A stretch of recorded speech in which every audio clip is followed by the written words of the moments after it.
Hey YouTube, what is up? I have a bunch of topics I want to talk about. They're not all completely related to each other, though they are related to gaming in general. So I am, gonna make this video, talk about those things, and let's just dive into it. First off, from this point on in the year, there aren't many video game releases that are exciting me, and that's not a good thing to say 3 months into a year, because the only thing I'm really looking forward to, the one game I'm honestly completely looking forward to is Overwatch, but other than Overwatch, I'm only excited for Final Fantasy 15 and the Legend of Zelda game for the Wii U that's been delayed like 15 times at this point. I don't even know if it's coming out in 2016. I know it was supposed to come out in 2016 at one point, so that's what I'm going off of right now.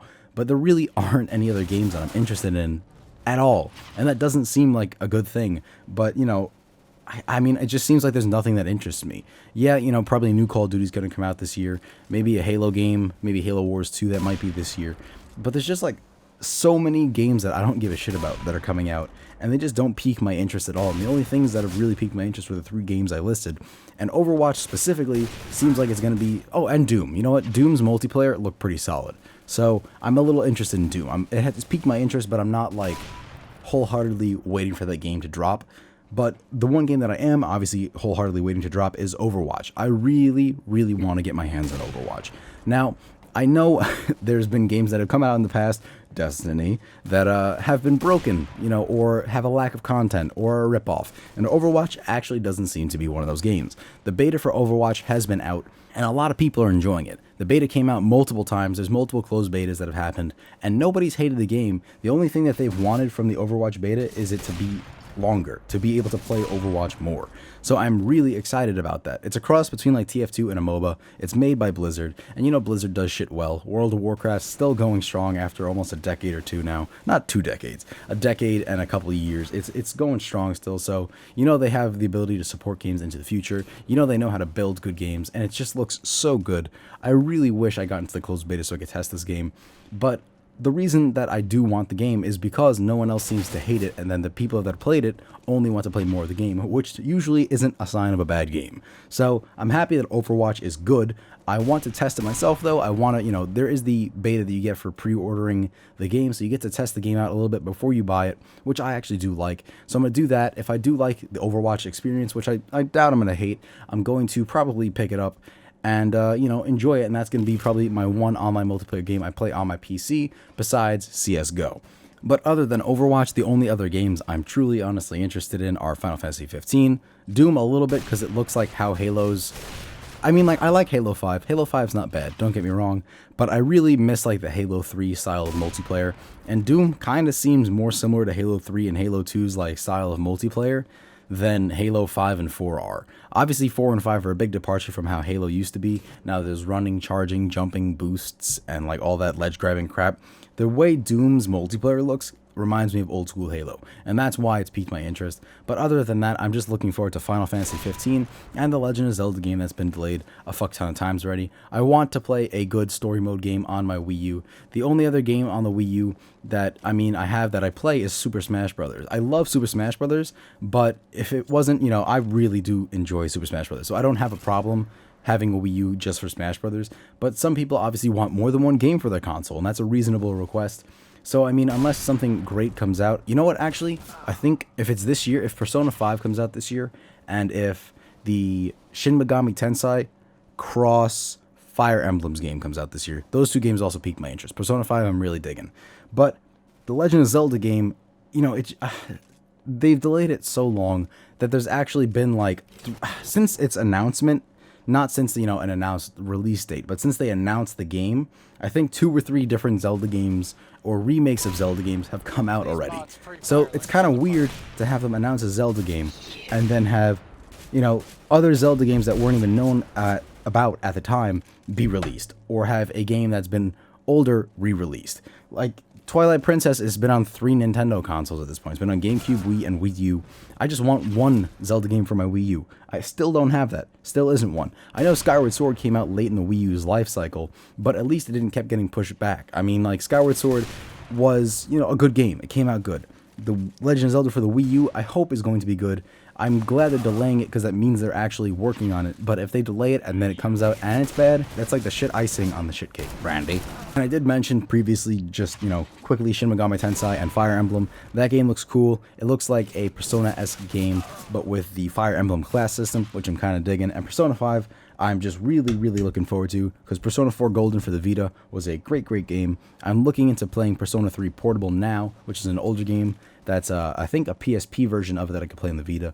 But Persona 5 is really something I'm looking forward to, because I love the Persona series, I love what they do, and I'm really looking forward to another game of that type coming out. And now that we're done talking about games that are coming out that I'm interested in, Persona 5 has my interest, Persona Cross Fire Emblems has my interest. I'm looking forward to those games.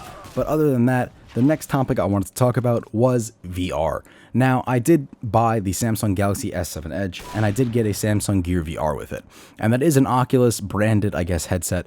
And, I'm not really aligned with, I guess, Oculus. I don't really care about who makes the VR headset, but it is a really cool experience.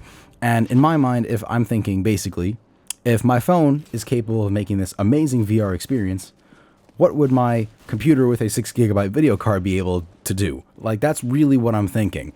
And recently, I did run the Valve VR test on my computer, and it said it was not ready at all. I had to change my video card.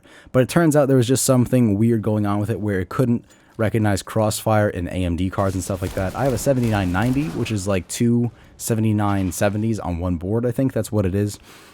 And something happened. I updated my graphics card drivers. I updated my computer and stuff like that. I had a bunch of old updates. And then when I redid the Valve test, it said I was actually completely ready for VR. My computer was ready to go. I didn't need to make any changes. My computer is fine and ready to go. So obviously I'm not really going to drop $800 on a Valve VR headset immediately. But, if there is a second one, or if the price goes down over time, I think I would probably pick one up. Or if I could get a used one for a slightly lower price, maybe like $400, I'm really considering picking that up. Now, I really want to pick it up just because of how cool the Oculus VR has been, and that's a phone. So if my computer can do anything better than my phone, I paid, $350 for my phone, and then I got the headset free. So I wouldn't mind paying $350 or $400 for a headset and getting it in time eventually. The VR headsets that are coming out, the Oculus really doesn't interest me all that much, to be honest with you. It seems okay. It seems like all you do is kind of just sit down and play games with it. And I feel like VR can be more than that. The HTC Vive obviously has the capabilities of you just sitting down and playing it. So, if I want to get a headset where I could sit down and play it, I can get the Vive. And then if I want to stand up, I can also use the Vive. The Oculus Rift, I'm going to have to wait, spend more money, buy other controllers if I were to buy it right now, be on a wait list, and then I get an Xbox fucking One controller with it, which, doesn't really scream VR experience to me. It just seems like a gimmick at that point. Like, they had no controller planned and they didn't finish their fucking controller, so they had to throw in an Xbox One controller.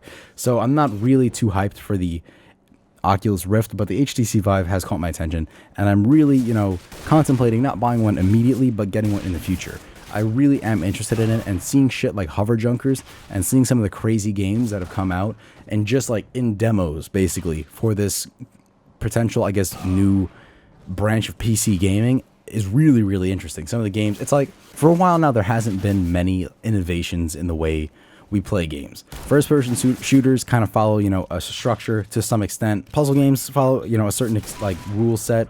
There's games in genres, and those genres are very similar, and those games kind of play in a similar way. There isn't much innovation anymore in the games industry. It seems like it was just like, here's this genre of game with a slight twist. And HTC's Vive and Oculus Rift games seem to be like a new field entirely, where we still really haven't figured out the best way to actually implement this technology. So there is actual innovation and new types of games that we've never played before, and that has me really excited, because there has been a couple of stale games coming out, and it's just like Call of Duty's a cookie cutter experience at this point pretty much.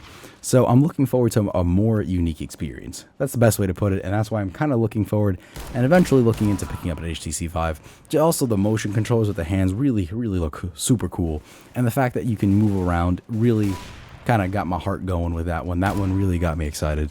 But that's it for this video, guys. Thank you for watching. I hope you enjoyed. If you have any topics you're interested in, don't forget to let me know in the comments down below. I love to discuss this stuff with you guys. If you want to see when I post my next video, you can follow me on Twitter @Schwabs or like my Facebook page. The links to those in the description. And if you really like the video, you can click subscribe because it's free, it's fun, and I'll see you guys in the next one.